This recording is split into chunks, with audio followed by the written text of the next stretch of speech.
Good morning, America. For our viewers in the West, the devastating impact in the hurricane zone and the urgent search. Stunning aftermath.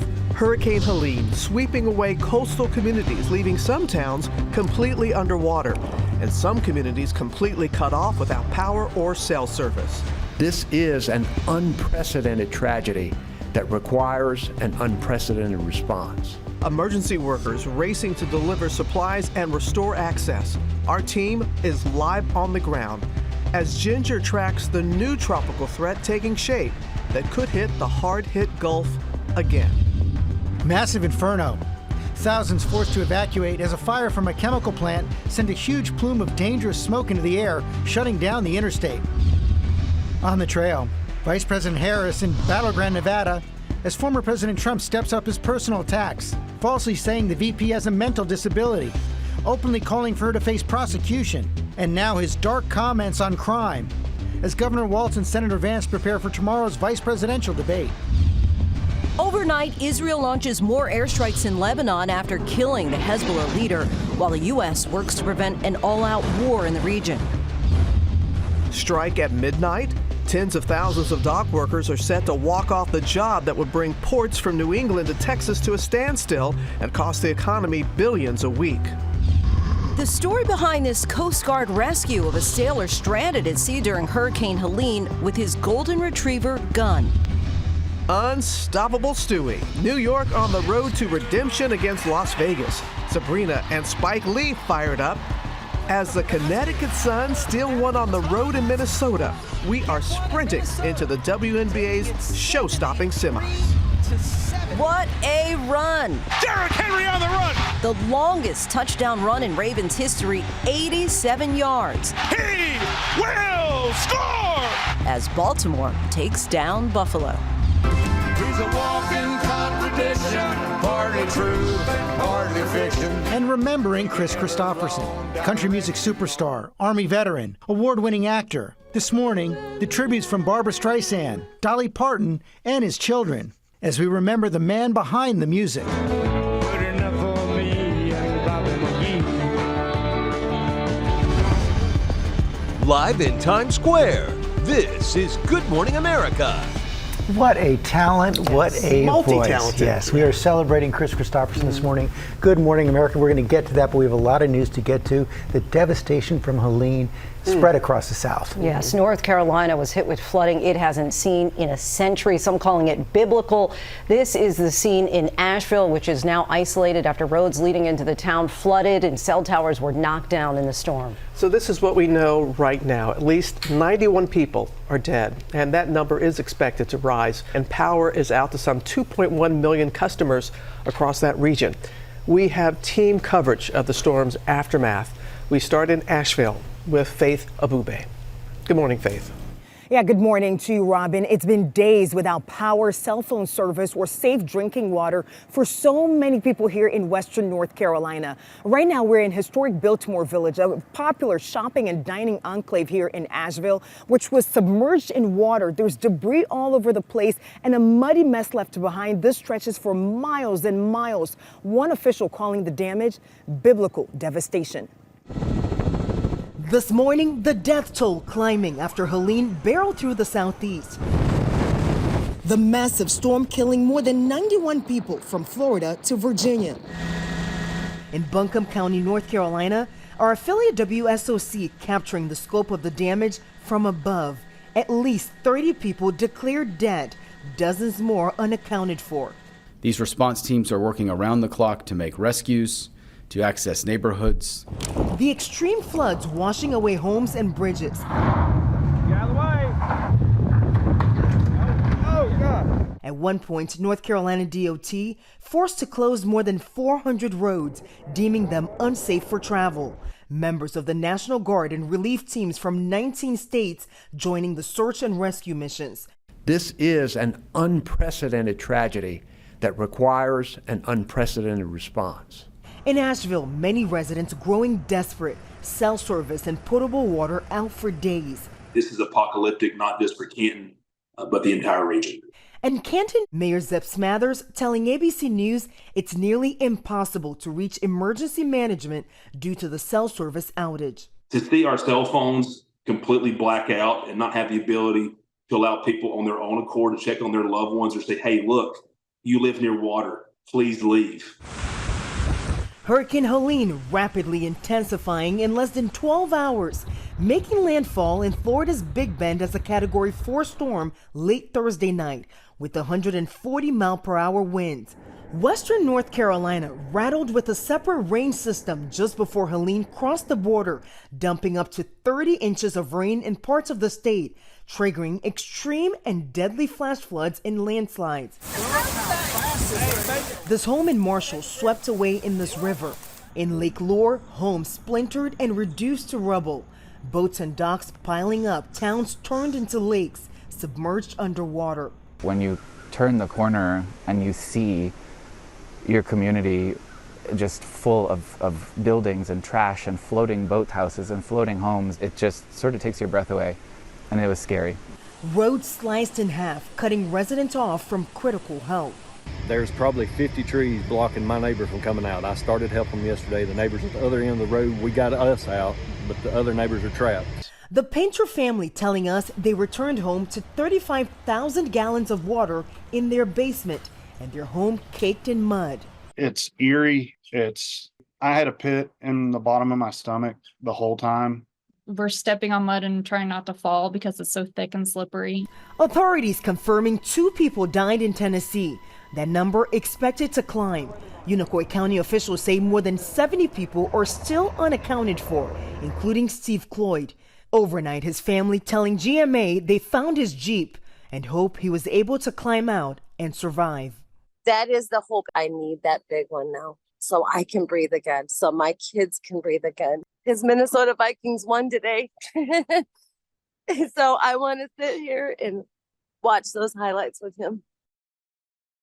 It's just so heartbreaking, George. This morning, there are still hundreds of roads here in Western North Carolina that are still closed, including this one here, which means a lot of people are cut off from critical supplies. The roads are either still flooded, washed away, or unsafe in one way or another. And also, there are parts like this one where it's so muddy, slippery, and dangerous that it's unsafe to even walk around.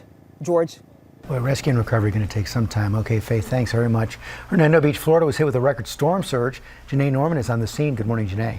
Hey, George, good morning. Hurricane Helene brought that unprecedented storm surge to this area of Hernando Beach, and you can see where it looks like families spent the weekend just getting the damage from inside their homes, the debris that came up in all of that water, and moving it out to the road so that they can begin the cleanup and recovery process. And that is the story all up and down this neighborhood here. But I have to show you, when we're talking about Florida and living on the coast, you want those views, right? This family certainly had it, but look this morning. You can see the Gulf of Mexico straight through their home. That is what the damage has done in this area. This is a part of Florida. It was Florida's Big Bend area that really took the brunt of Hurricane Helene Thursday into Friday. When I checked this morning, there's still about 130,000 customers here in Florida without water, without power. And I know we've got some images to show you of just the damage, the complete obliteration, as Governor Ron DeSantis called it, where you can see the before and after of some neighborhoods that just looked wiped out. Robin. So hard to see. All right, Janae, thank you for your reporting. The remnants of Helene are still bringing rain to parts of the U.S. while a new threat to the Gulf is taking shape. And you know that Ginger is tracking that for us. Everybody just needs a breath at this point, right? And then we can forecast it. And I can say last week we were so focused on southern Appalachia, but to see it come to fruition. And when we use the word unprecedented, I think people have a hard time realizing what that's going to look like because we have never seen it. And that is what happened with this storm, right? We had days of rain in southern Appalachian Mountains. And so the Blue Ridge Mountains, all of that area, we kept focusing on saying it's not just about Florida. It's not just about Florida. You see how that path made it up there. On top of all of it, you had more than 30 inches in parts of western North Carolina. And this radar image had a hard time kind of filling in around Asheville. But look, South Carolina more than 14 inches. Georgia had more than 14 inches. And now, if you can believe it or not, it's been still raining with that tropical moisture. You can see it here, the flash flood warnings down in North Carolina, parts of Virginia, Linsey, and that new area in the Gulf. is going to happen this weekend or early next week. We'll keep an eye on it. It's a little bit early now to tell you exactly where, but we're all over it. Of course, that region, that's the last thing that they need. Ginger, thank you. Now to emergency evacuations in Georgia following a chemical plant fire outside Atlanta that spewed potentially toxic smoke into the air and forced an interstate to shut down in both directions. Our senior national correspondent Steve Osunsami is on the edge of the evacuation zone. Good morning, Steve. Good morning to you, Lindsay. Parts of this major interstate, Interstate 20, are going to be closed today while authorities clean up this chemical mess. They're telling people for several miles to stay inside and keep their windows closed. More than 17,000 people east of Atlanta are still worried about returning to their homes today after a fire at this pool chemical plant forced them from their neighborhoods. The colored clouds of burning chemicals filled the sky in Conyers, Georgia for most of the day Sunday, and people miles away could see what looked like skyscrapers of smoke. I want to strongly ask all of you to please spread the word to stay away from this area at this point. It was dangerous to breathe, so authorities shut down the busy interstate nearby, backing up traffic in both directions for hours. Families who agreed to leave spent the night in makeshift shelters. If you choose not to evacuate, please do not get out and ride around and take videos of what's going on. Either leave or stay, but don't be wandering around in the city. The fire initially broke out in the morning inside the Biolab pool chemical plant when water from a sprinkler mixed with a product and caused a chemical reaction. Firefighters were able to put out those first flames, but then the fire later reignited and the building collapsed. What you're seeing is still that chemical reaction from that water reactive chemical product. Investigators aren't sure yet which chemicals burned and released into the air or what caused the fire to reignite. This is now the third major incident at this same chemical plant in the last several years, so George, families have been here before. Okay, Steve, thanks very much. The latest now in the race for the White House. As Kamala Harris held a rally in the battleground of Nevada last night, Donald Trump is drawing criticism from Republican allies for his false and harsh personal attacks on Harris. Mary Bruce is on the trail. Good morning, Mary. George, good morning. Well, 36 days to go, and Trump is really ramping up those personal and disparaging attacks, taking it to a whole new level while Harris is out trying to court the key voters that could determine this race.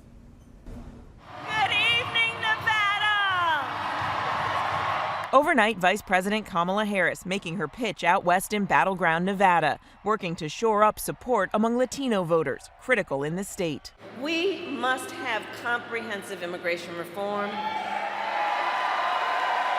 with strong border security and an earned pathway to citizenship. Former President Donald Trump at a rally in Erie, Pennsylvania Sunday talking about crime and how stores in certain areas lock up items, making the argument that police officers would be able to do their job better if there was, quote, one really violent day. One rough hour, and I mean real rough, the word will get out and it will end immediately. End immediately.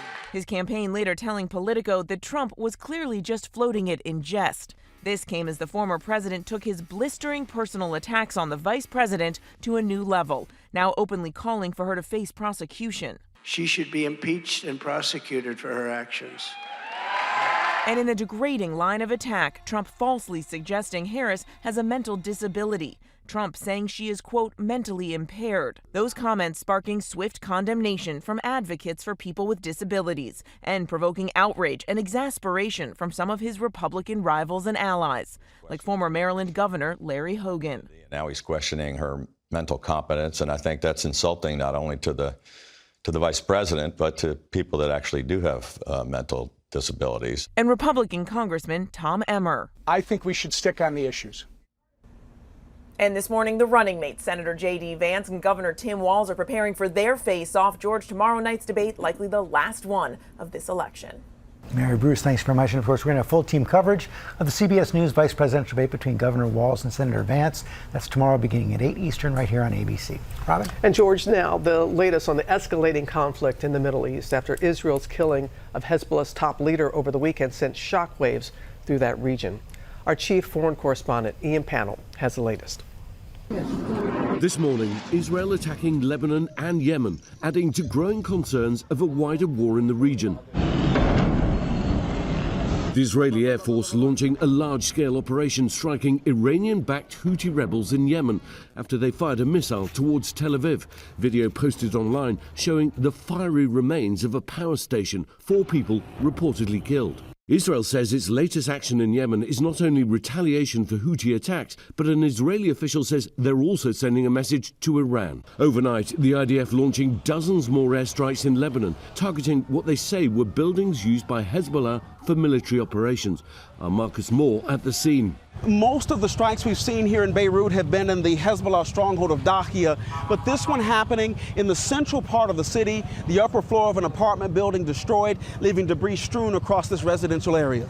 Sources telling ABC News Israel now preparing for a limited ground incursion into Lebanon, amassing troops near their shared border. This comes after the killing of Hassan Nasrallah, Hezbollah's leader of over 30 years. Iran's president vowing the assassination will not go unanswered. US officials saying they received notice of Israel's plan only a few minutes before. President Biden asked if all-out war can be avoided. It has to be. We really have to avoid it. An Israeli official now says the US is putting their focus on warning Iran not to respond. Guys, we just had the first public statement from Hezbollah since Nasrallah's death, vowing that the resistance is going to continue and that the replacement for Nasrallah is going to be announced very soon. Finally, an important word on the civilian toll here. We visited a hospital yesterday. There are multiple civilian casualties from this bombardment, not just military. The Lebanese authorities estimating up to 1 million have been forced from their homes. George? Okay, and thanks very much. Lindsay? We turn now to the NFL. A big game for Baltimore overnight, and new details after one of Denver's star players was taken away on a stretcher. Will Reeve has all the highlights. Good morning, Will. Good morning, Lindsay. It's been a topsy-turvy week 4 in the NFL. Game-winning kicks, game-losing misses, upsets and injuries, and highlights galore. And there's more to come tonight. Overnight. Touchdown, Baltimore! The Baltimore Ravens putting on a show against the previously undefeated Buffalo Bills. To the end zone! Including this 87-yard touchdown run from Derrick Henry. He will score! The longest touchdown run in Ravens history. Baltimore taking down Buffalo 35-10. But earlier in the day, all eyes were on Denver Broncos running back Tyler Bidet after the 24-year-old was injured on this play against the Jets. Bidet loses the ball. Jets have it. Bidet managed to return to the sidelines, but just moments later he collapsed to the ground. Tyler Bidet on the sideline. Medics rushing to his aid before strapping him to a gurney for further assessment. Also yesterday, Kansas City Chiefs tight end Travis Kelce returned to historical form with 7 catches for 89 yards in his team's 17-10 win over the Chargers. Before the game, some Chiefs wide receivers wearing Travis t-shirts in support. And there's a Monday Night Football doubleheader tonight on ESPN, and then 8:15 Eastern here in Detroit, the Lions and the Seahawks. Going to be a great game, guys. Yeah, and Minnesota, boy, they're 4-0 right now. Thank you, Will. Coming up, we got the inside story of this rescue. A man and his dog stranded at sea when the hurricane was approaching. Also at Elvis Presley's granddaughter Riley Keough's plans for Graceland. And what the looming dock worker strike could mean for your holiday shopping. 3Ls live on GMA. We're talking about Luke. We're talking about Laura. We're talking about Liam. We'll be right back. Since the Cretaceous period. I mean, this thing isn't on this thing. What?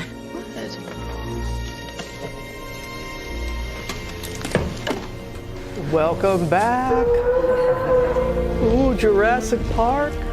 This morning we are welcoming the amazing Laura Dern back to Times Square, along with her new co-star, Liam Hemsworth. Looking forward to talking to them. Following a lot of headlines right now, including the search and rescue in the aftermath of Hurricane Helene for more than 1,000 people still unaccounted for. At least 91 people have been killed across the southeast. That number expected to rise as the floodwaters recede. Also right now, the suspect in the assassination attempt on Donald Trump at his golf course is due in court in Florida this morning. Ryan Ruth will be arraigned on new charges of attempted assassination, in addition to the initial firearms charges he was already facing. Also right now, Boeing's talks with the union representing its striking workers appears to be at a standstill. Union representatives say the latest bargaining session broke off without a resolution. The strike involving nearly 33,000 machinists is now in its 3rd week.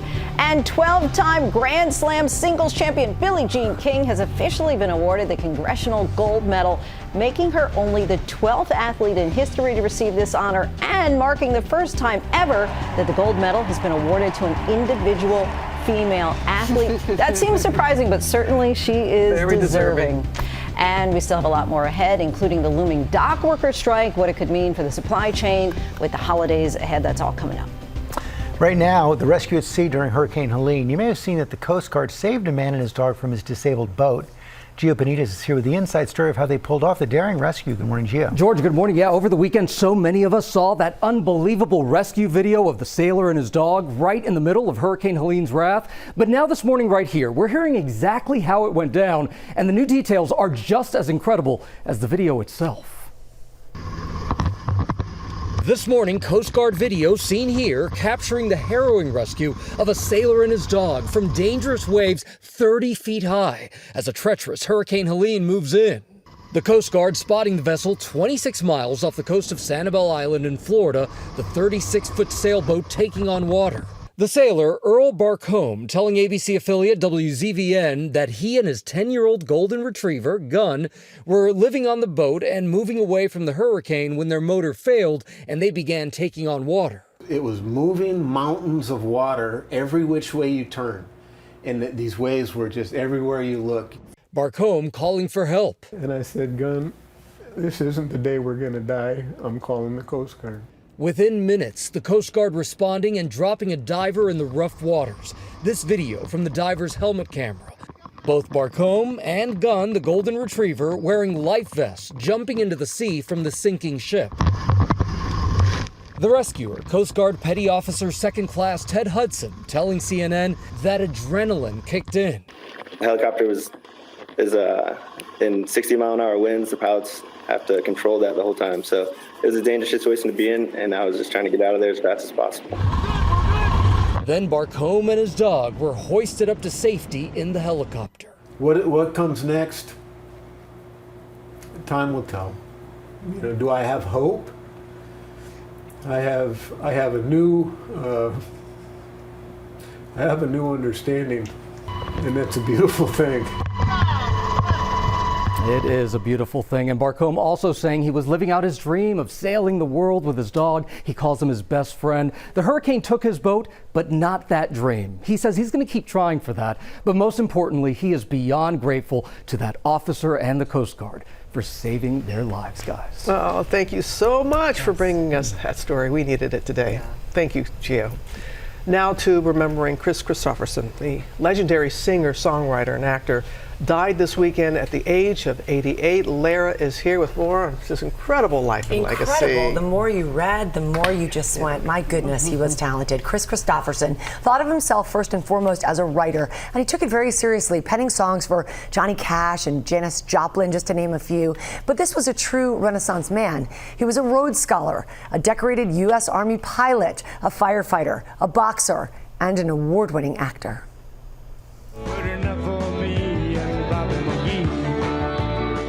Kris Kristofferson was the creative genius behind timeless classics like Me and Bobby McGee, a song that became a #1 hit for his one-time girlfriend, Janis Joplin. Good enough for me and my Bobby McGee. You and I will make each night a On screen, Kristofferson captivated audiences with his rugged charisma, starring in films like 1976's A Star is Born, alongside Barbra Streisand. Come on out and see how it feels in the lights. No! There aren't any lights! You want lights? Hey, give her lights! He also starred in the Blade series, where he played grizzled mentor Whistler. They've been lying to us from day one. His versatility as an actor was matched only by his musical prowess. And when the yards broke off, they said that I got killed. But I am living still.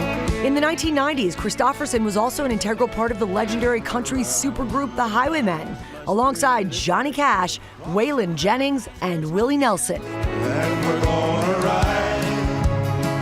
We're gonna ride. With his passing, Willie Nelson remains the last surviving member of that iconic quartet. Kristofferson's family announcing his passing over the weekend, saying, "We're all so blessed for our time with him. Thank you for loving him all these many years." Word of his death sparking an outpouring of tributes. Dolly Parton writing, "What a great friend. I will always love you."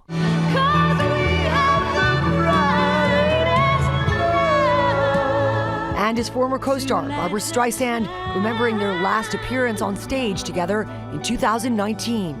The audience showered him with applause. It was a joy seeing him receive the recognition and love he so richly deserved. Kris Kristofferson was 88 years old. Love that song. And overnight, his 8 children put out a statement saying, "Thank you for loving him all these many years. When you see a rainbow, please know he's smiling down at us all."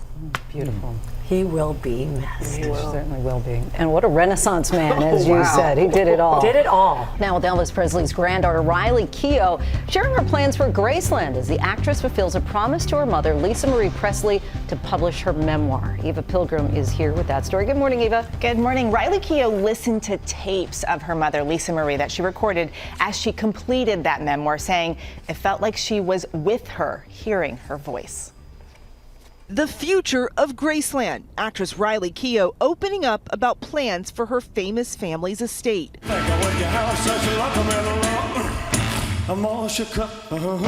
Keough, the sole trustee of her late mother's estate and the owner of Graceland, exclusively telling people she is going to continue what her grandmother and mother did, which is simply to preserve our family home. The actress, who also oversees the subtrust of her 15-year-old sisters, recently finished writing her mother's memoir titled From Here to the Great Unknown, a promise she made to her mom before her death, saying, "What she wanted to do in her memoir, and what I hope I've done in finishing it for her, is to go beneath the magazine headline idea of her and reveal the core of who she was." Adding, "I want to give voice to my mother in a way that eluded her while she was alive." The memoir, a revelation of Lisa Marie Presley, penning about her father Elvis's love, struggling after his death, her romantic relationships, and motherhood. There wasn't much we didn't discuss, and I know that she knew how much I loved her, just as I know how much she loved me and my brother and sisters. I don't feel like she or I left anything unsaid, which I feel profoundly grateful for. The two women, often fiercely protective over their family name, giving their approval to Baz Luhrmann's biopic, Elvis. You're looking for trouble? You came to the right place. It's such an emotional, like Riley said, it just brings up such generational trauma. I mean, in a good way, in a good way. To have him then make a film about my grandfather is very surreal and such an honor. Last year, Lisa Marie passed away at 54 of complications from bariatric surgery she had years prior. Keough's husband reading words she wrote about her mother at Lisa Marie's funeral. Thank you for showing me that love is the only thing that matters in this life. I hope I can love my daughter the way you loved me. Keough views the book as a gift for her family, saying not everyone has a book to read about their grandparents, and so much video and so many pictures as well. So. Keeping the legacy alive. Thank you, Eva. Now with our play of the day and the show-stopping WNBA semifinals. Ooh, they are underway big time, Lara. Got some highlights? Yeah, you know what? And the 4 teams that we all love from the regular season, they're still standing, including last year's finalists going head-to-head. Las Vegas and New York. The New York Liberty, though, came into the series looking for revenge against the 2-time defending champs, the Vegas Aces. Brianna Stewart leading the charge. She had 34 points, guys. Sabrina Ionescu added 21 points, but Kelsey Plum answered for the Aces, leading the way with 24 points, even getting into it with Spike Lee, who was doing a little trash talking from his seat in the front row. That's what he does, people.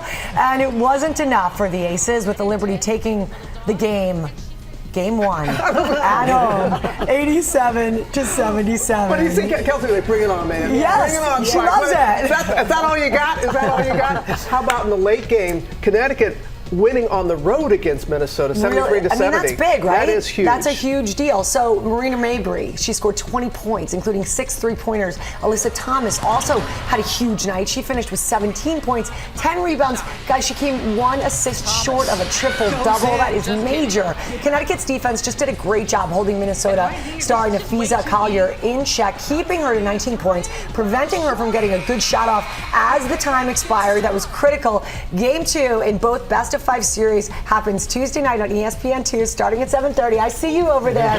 Robin is going to be there. I'll be in Brooklyn. Yeah, you will. Oh, it's an exciting time. Thanks so much, Lynn. Coming up, Luke Bryan, Laura Dern, Liam Hemsworth. They're going to tell us all about their new movie and so much more. Am I right? I hear Am I some right? songs All the coming L's too. in the house. Yes, L's in the house. Good morning, America. It's 8 a.m. Devastating impact in the hurricane zone, and the urgent search for more than 1,000 missing. Hurricane Helene sweeps away coastal communities, leaving some towns completely underwater, some communities completely cut off, without power or cell service. Emergency workers race to deliver supplies and restore access. Our team is live on the ground in the hard-hit areas. Hitting home. As our ABC News team covers the devastation from Helene, our Morgan Norwood shares her story, searching for her mother, with more than 1,000 people still unaccounted for after the storm. Strike at midnight? Tens of thousands of dock workers set to walk off the job. How it could impact the holiday season. The 5-minute face that makes your makeup routine a breeze. This is the game changer right here. Trust the process, please. 2 top Latina beauty influencers share their tips and tricks you can use this morning. Laura Dern and Liam Hemsworth are live in Times Square, talking about their new film, Lonely Planet. Long story. I've got time. Plus, what Laura is saying about Big Little Lies Season 3. Yeah, that's my kind of night. And this is our kind of morning. Luke Bryan is live in Times Square with his first new album in 4 years and an extra special announcement. As we say, Good Morning, America. Live in Times Square, this is GMA.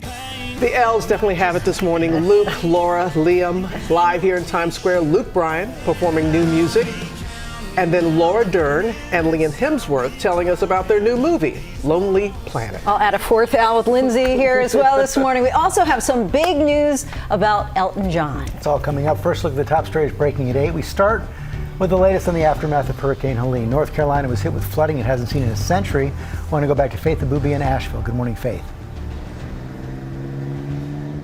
Yeah, good morning to you, George. It's been days without power, cell service, or even safe drinking water for so many people here in western North Carolina. We're in historic Biltmore Village, an area that's popular for dining and shopping here in Asheville, which was submerged in water. You can see the debris just around me here.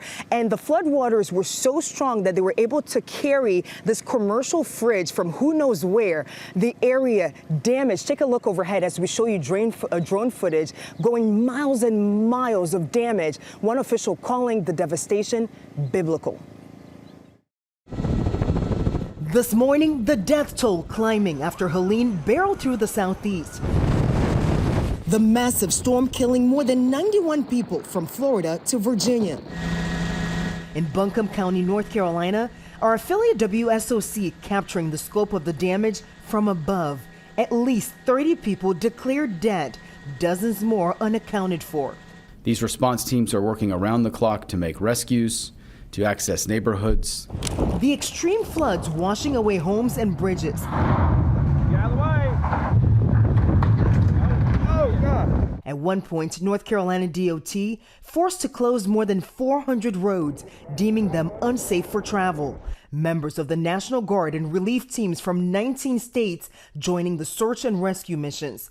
This is an unprecedented tragedy that requires an unprecedented response. In Asheville, many residents growing desperate, cell service and potable water out for days. This is apocalyptic, not just for Canton, but the entire region. And Canton Mayor Zeb Smathers telling ABC News it's nearly impossible to reach emergency management due to the cell service outage. To see our cell phones completely black out and not have the ability to allow people on their own accord to check on their loved ones or say, hey, look, you live near water, please leave. And you're now looking at live drone footage showing you the widespread devastation. This morning, there are still hundreds of roads that are still closed off, either because they're flooded or they've been washed away or they're just unsafe in one way or another. And for example, this street where we are is also closed as well. There's so much mud here that it's even unsafe just to walk on foot. Yeah. Guys. We want everybody to stay safe when they come out. and just access what's going on out there. Faith, thank you so very much.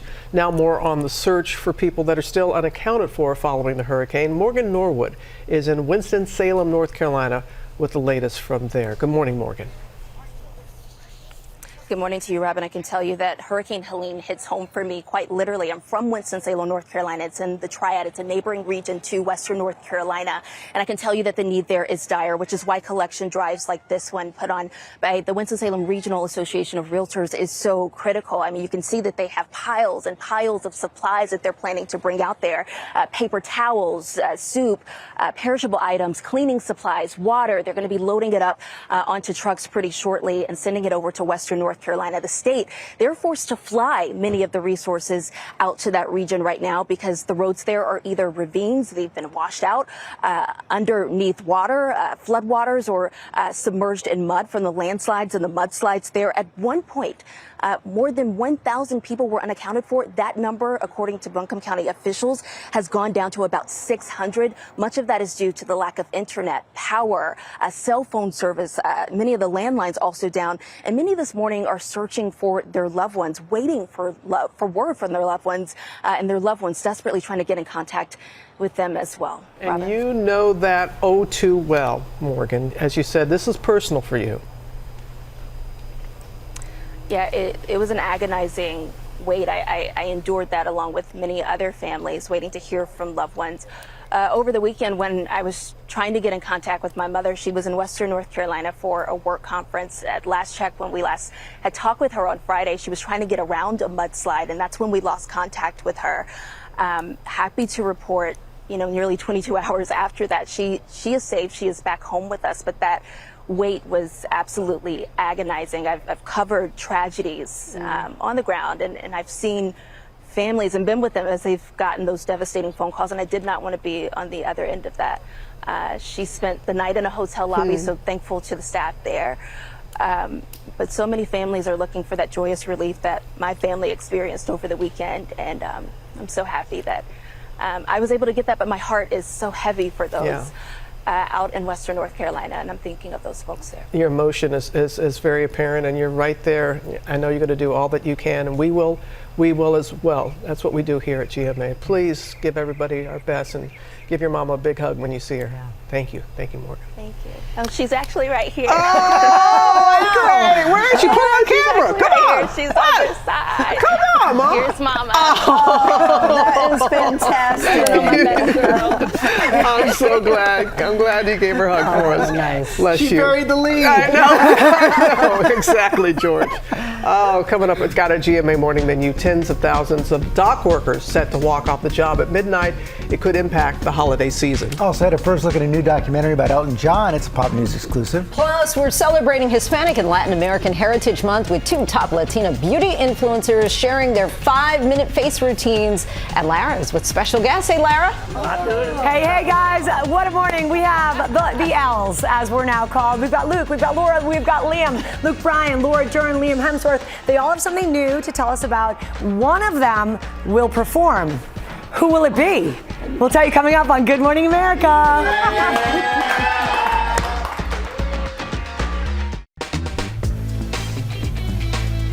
We are back now with our GMA cover story. The impending port strike along the East Coast and Gulf that would force tens of thousands of dock workers off the job tomorrow will potentially severely impact American supply chains. Elizabeth Schulze is in Baltimore, has the latest for us. Good morning, Elizabeth.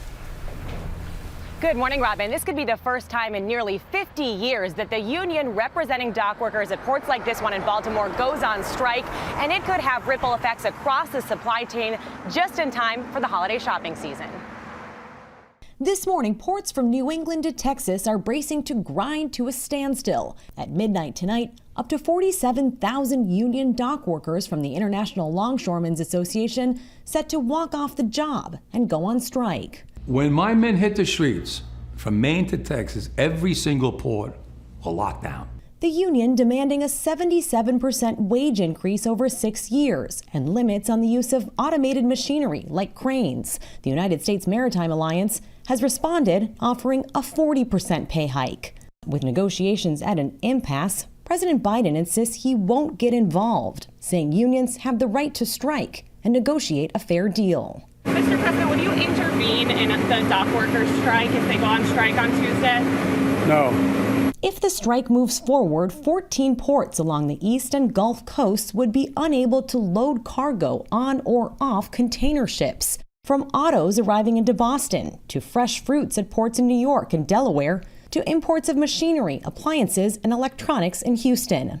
In all, it could cost the American economy up to $7.5 billion per week. Lisa Ripken and her son Eli run a small toy store in Maryland. They generate a majority of their sales over the holidays. We have dolls coming in and more Lego and lots of games. It's just go into a certain mode for Christmas. They've already stocked shelves, but rely on last-minute shipments for games or toys that sell faster than expected, and fear a strike could increase those costs. If the shipping costs go up, which they probably will, we'll have to raise our prices up even more, and that's tough because the higher our prices are, the less people want to buy our stuff. You don't want to have to raise prices. We don't want to, but if it comes to that, we will have to.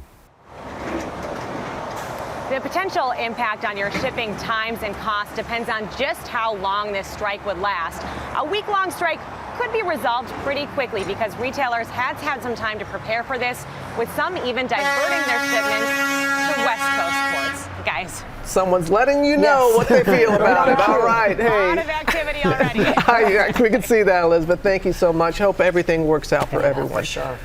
Very special pop news, Lara. I'm going to get right to it, Robin, because it is that special. We're going to start with Sir Elton John, looking back at his 50-year career in a brand new documentary. In fact, we have an exclusive first look at the debut trailer of Elton John, Never Too Late.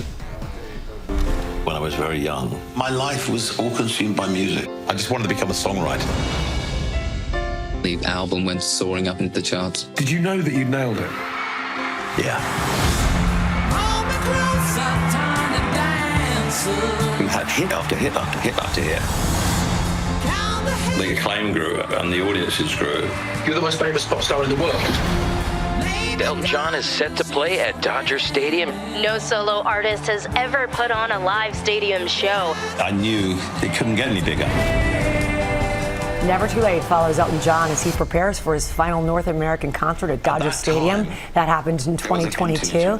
He takes the time in the doc to reflect on the highs and lows of his extraordinary career, from his first Dodger Stadium performance back in 1975 to overcoming adversity and addiction and eventually becoming the Grammy-winning superstar that we know and love today. The film will also include a brand new original song from Elton. So excited about that. Elton John, Never Too Late begins streaming on Friday, December 13th. On Disney Plus, guys. Yeah, really, really. Just such a legend and great guy. All right, now it is time to switch gears and get some country music in your morning, because this morning the Country Music Association has asked us to share their picks to host the 58th annual CMAs. That takes place in Nashville on November 20th, and they are you ready? Okay. Making his return, Mr. Peyton Manning. So excited to have him back alongside newcomer Lainey Wilson. Cleaned up last year at the CMA. She sure did, and now she's taking on hosting duties. And then joining them, the man of the moment, Mr. Always Right, Mr. Luke Bryan. He is with us live, returning to the stage for the fourth time, and with good reason. Get on over here, Luke Bryan. Hey guys. Hi, buddy. It's a big announcement. We got Lainey coming in to. Yeah, how are you guys going to get her ready? Because you two, we needed more beauty. Exactly. On stage. But you and Peyton, I spent some time with you guys backstage. You two are like brothers, like silly brothers. We are, and Peyton has just been so fun to share. The first year, I hosted it by myself, which was pretty fun. It was a challenge because it was a lot of pressure. And then when Peyton came in, it kind of became more like, this is like just hanging around, having fun, at the CMA frat house. Exactly. But now you're bringing in the star power, the big guns, Lainey Wilson. Yeah, and having Lainey, we've already done some promos and stuff, so we're having a good time with that. And Lainey's just on a rocket ship. She sure is. And it's been so fun to watch, and she's just such a she's just such a precious soul to have alongside of Peyton and I. So we're gonna have a good time. It's gonna be an exciting show. No doubt. You guys always do it. And then you're busy here in New York City, not just to be with us. You're doing your day job, your other job. You're doing some Idol. Oh, that one. You guys are doing the in-persons, right? Yeah, we start auditions in New York City, and so yeah, we obviously are excited to have Carrie Underwood with us. That's so cool. And she's the new judge. Yeah, she will have to develop tolerance for Lionel and I, and Ryan. You know, we sometimes we forget Ryan's outside the door, getting cried on and sneezed on and loved on. But no, we're excited for another season of Idol, and so we start this week, and the auditions are like. They're real work days. Yeah. They're like 13-hour days. Yeah. So, you're not sneaking in golf on those days, buddy. Not sneaking in any golf, any fishing, anything. No hunting or anything. Well, and that's a great segue to Mind of a Country Boy. Oh, there you go. Congratulations on a new album. Yeah. We are so very excited. It's been what, 4 years? It's been 4 years. I'm glad people are mad about that. That I took 4 years, but. So it came out Thursday night at midnight or Friday morning, whatever that time is. But we've been doing farm tour shows all weekend promoting the album. We're in New York City having fun. We're going to be doing my current hit off of it. And that's happening on this show today. Your stage is set up over there. Am I teasing myself? No, I'm here for you. You are going to perform a song from the album, Hot Stock. Tell us a little bit about the song. Yeah, it's called Love You, Miss You, Mean It. And it's been out all summer, and just watching it go up the charts and the fans start to sing it, and everybody's singing along is pretty fun. So we're going. Awesome. I wouldn't say I've ever done it this early in the morning. This song yet. Luke was in Pittsburgh this weekend performing. Yeah, we were in. We did farm tour shows all weekend. One of them got rained out. We had to cancel that one. Somehow the hurricane made it up to Ohio and rained us out. But it's been a great week. It's always a party when you're around, and that includes right here this morning. So everybody stay with us as this man, Luke Bryan, performs live for us on Good Morning America. And then Idol premieres, by the way, in 2025 sometime. We're going vague on that one. Right. But it's coming. And then the 58th Annual CMA Awards broadcast live from Nashville, November 20th. We have a date, 8 p.m. Eastern, right here on ABC. And we will see you soon, Luke. Go get those vocals warmed up. All right, we are now celebrating Hispanic and Latin American Heritage Month with two Latina beauty influencers, Anissa Navarro and Jasmine Castro. They have more than 28 million likes on TikTok. Congrats on that, girls. Wow. And they are here this morning with us to show us how affordable products can work together to create a fresh face in just 5 minutes. And Anissa, I want to ask you about the hashtag Latina Makeup. 52,000 individual posts on TikTok alone.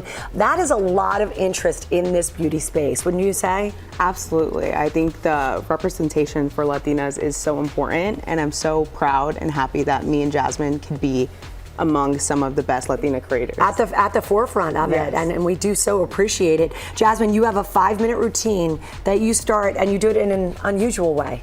We love a simple 5-minute routine because we understand that everyone, including our followers, live very busy lives. Yes. So I personally like to start my routine off with my eyes, just in case I make any mistakes, it doesn't ruin the rest of my makeup. Oh, that's smart. Okay, so you go eyes first, because a lot of people always think foundation first. You're actually turning that on its head. Yep. Okay, so earlier this morning you guys both did our makeup for our social media producer, Angelica, focusing on her eyes. Angelica, you are glowing. Thank you. Tell us what you guys did to pop those eyes. So starting off with eyebrows, I use the NYX Brow Glue. It comes in different colors depending on your hair color. This is the perfect everyday product because it's quick, it's easy, it's beginner friendly. It leaves a light tint over your eyebrows, but it also keeps your eyebrows in place all day long. Love that. Yeah, I love it too. If you want to go a little more bold and detailed with the brows, you could always use the NYX Brow Pencil. But then moving on to mascara, one of my favorite steps, I use the Panorama by L'Oreal mascara.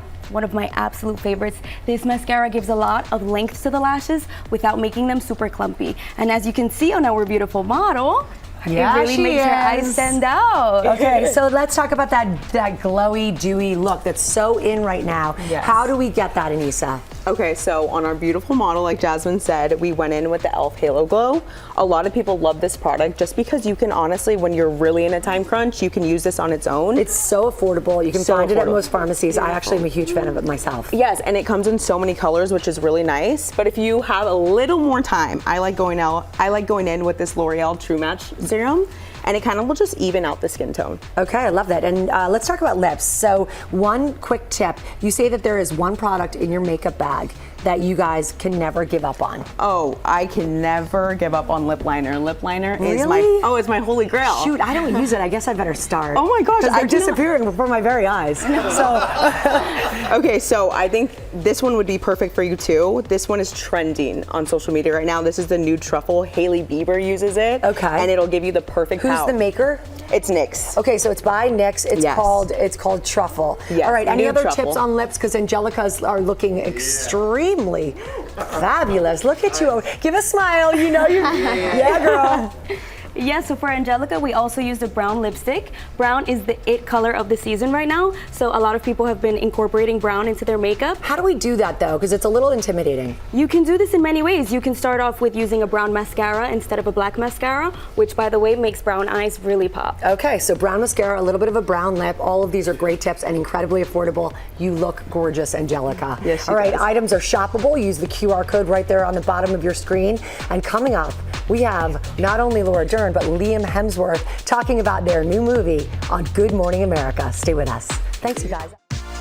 Welcome back to GMA, live from Times Square. What a way to start the week. We love these two, and we know you're going to love their new film together. Laura Dern and Liam Hemsworth are here to talk about Lonely Planet, and it's so great to have you both back here on GMA. Yes! Woo! Okay, this new one, it's a love story, but it's more than just about romance. So I want to know from you, Laura, when you first got the script, what were you thinking? I hope I get to do this with Liam Hemsworth. And I was really moved by a story that is about feeling seen for the first time in your life, wherever you're at in your life. And I think the film is about true connection and how to find oneself amidst a love story, not just the other. And so, it was exciting to be at play with this incredible man. What made Owen different from other characters you played? Many things. He's probably the most sensitive character I've ever played. He means well. He's just quite a sensitive guy. And but the premise and the sort of base of this film is about finding someone that sees you for who you are and supports you and brings out the best in you. And it was something that I felt when I first met Laura.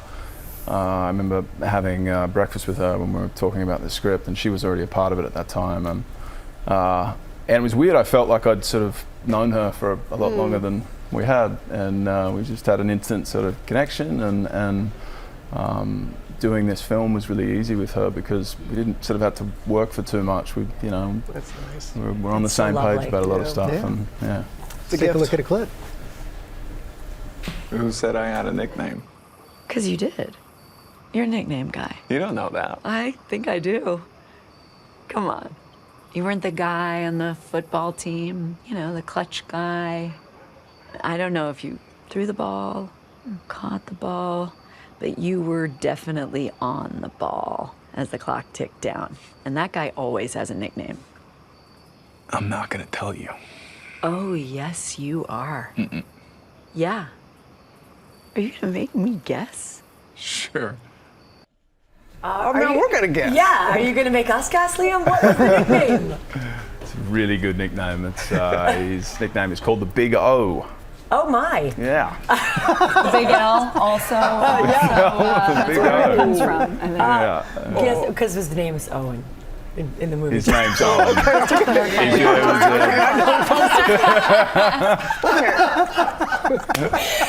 Do you Thank you, Larry. That was Just clarifying.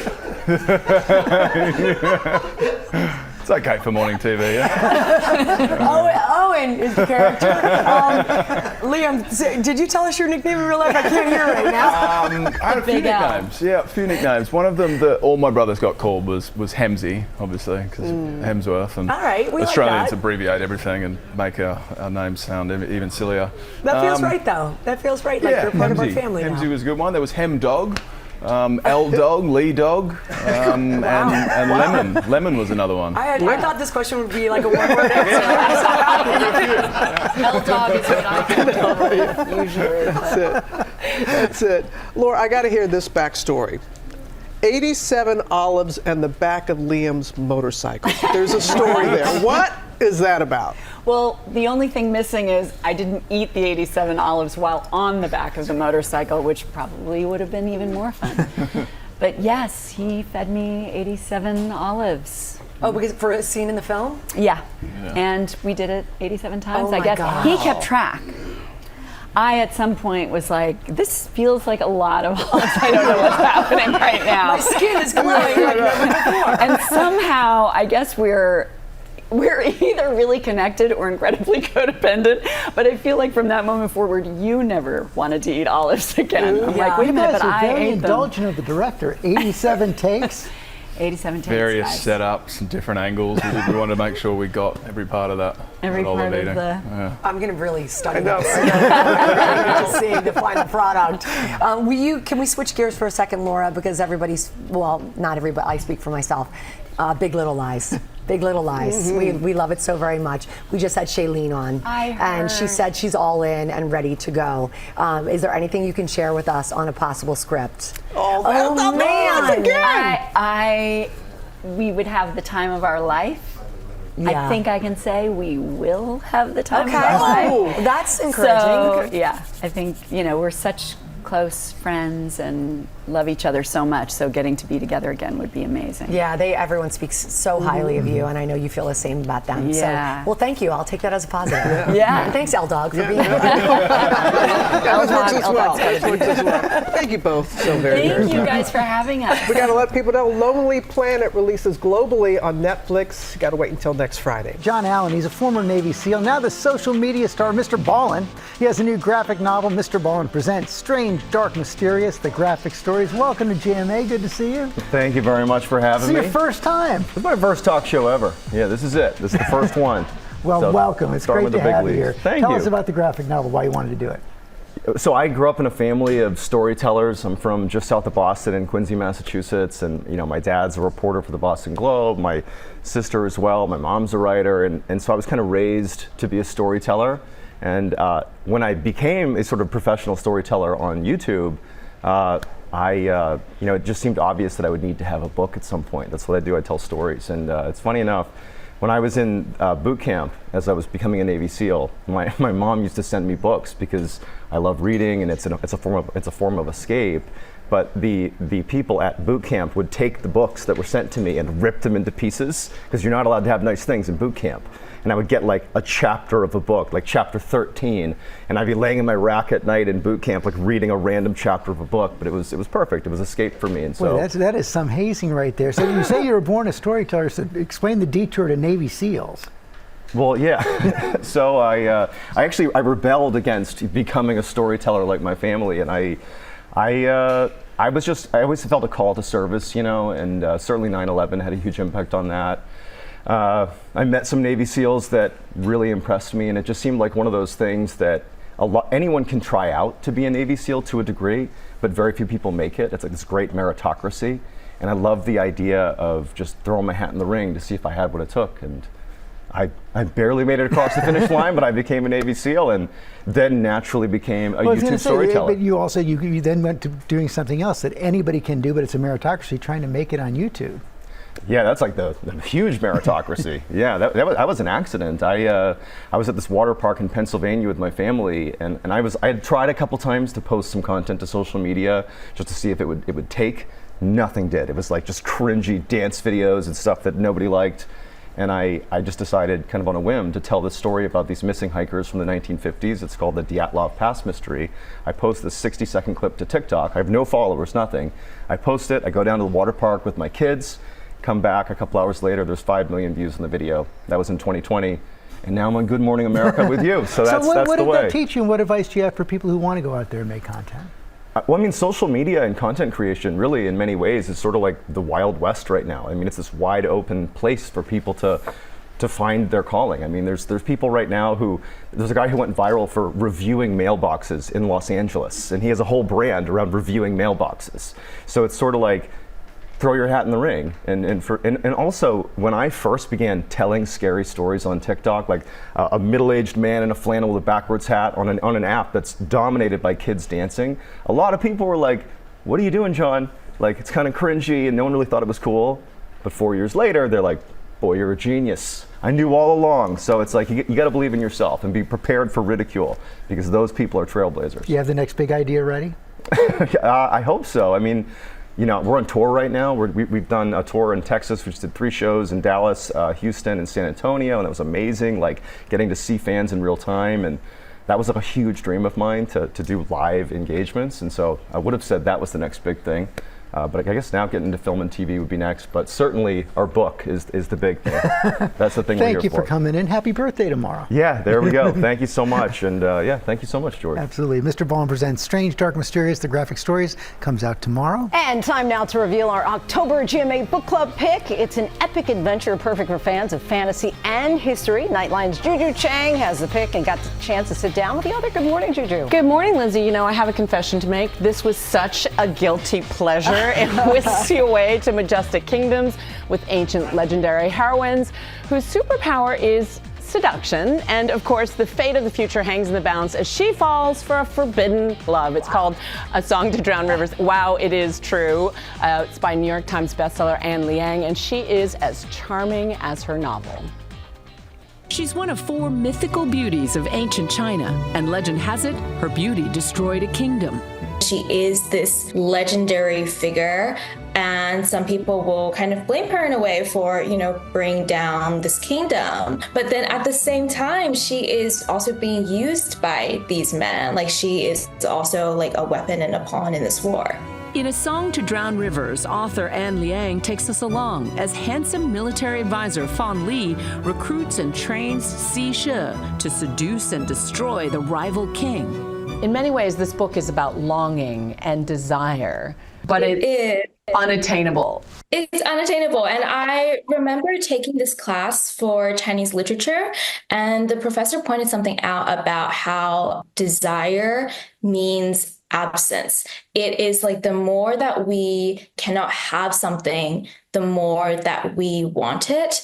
And I think that was what really shaped the whole relationship between Si She and Fan Li. The Beijing-born Liang, who now lives in Australia, traveled to the heroine's hometown for research, but she also sought modern expertise. This is so embarrassing, but when I was writing this book, I actually had to go and Google how to seduce a man. And I was terrified that someone would just look over at my computer screen and it would be all of these little tips and tricks of like how to get a man's attention and hold it.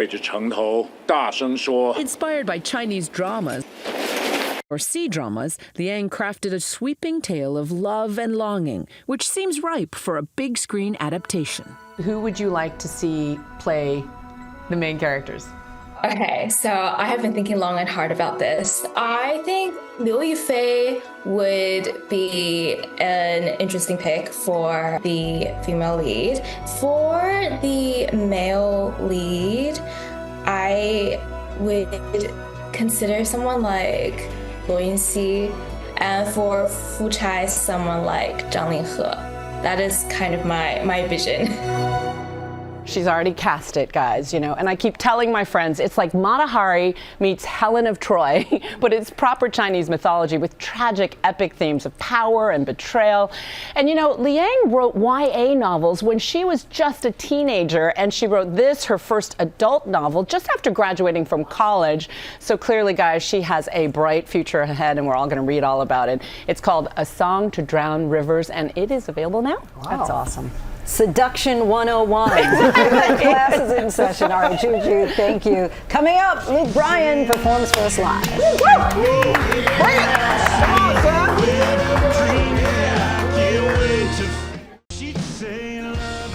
May. So we're back now with Mr. Luke Bryan. He just announced he'll be back to host the CMA Awards for the fourth fabulous time, this time with Peyton Manning and Lainey Wilson. He also has something else new. It's his new album. It's called Mind of a Country Boy, so perfectly titled. The song you're about to sing for us right now, Love You, Miss You, Mean It. Mean It. It has just taken off. It's like top 5 now Yeah. on the country charts. What is it about this song that's just catching on like fire? Well, I mean, I think we've all said that in passing. Love you, miss you, mean it. And the song just kind of talks about dating young love and kind of getting away and sowing your wild oats a little bit and then circling back and realizing, you know, that may have been the love of my life. And I think so many people out there have probably had that scenario in their personal relationship. And like I said, the title, Love You, Miss You, Mean It's just real easy to sing. And Well, good. I'm glad it's easy because guess what? You're doing it right now. I hope it's Whether easy you now. want to or not, boys. We know it's early, but we're always so glad when you're here. Everybody, Luke Bryan, from the mind of a country boy, here's Love You, Miss You, Mean It. Yeah.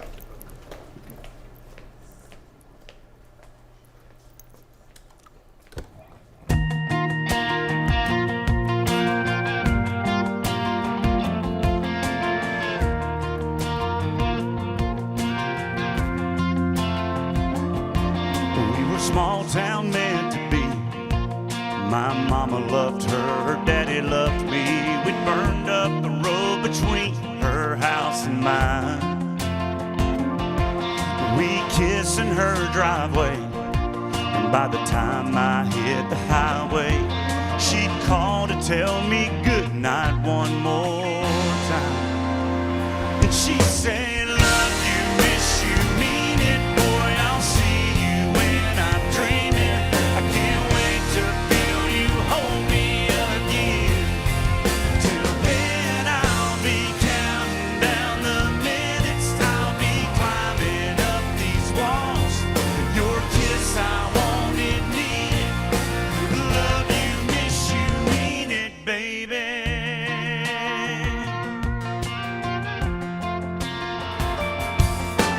Graduation came, UGA was calling her name. We thought 200 miles wasn't nothing we couldn't get through. But after that first fall, the time got longer between the calls, and I couldn't help but wonder what happened to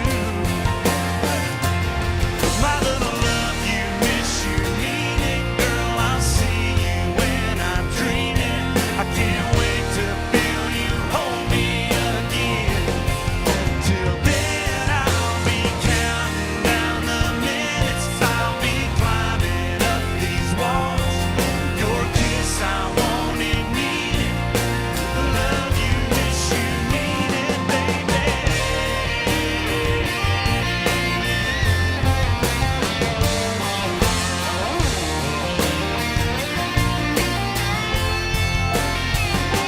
Years went by, pages got turned, but I never will forget about her. Late one night, out of the blue, my phone lit up and my heart did too. She said, I don't know about you, but I love you, miss you, mean it. I still see you when I'm dreaming. Just wanna feel you hold me again. And I've been counting down the minutes, I'll be climbing up these walls. Your kiss I wanted, need it. Love you, miss you, mean it, baby. Love you, miss you, mean it, baby. Love you, miss you, mean it, baby.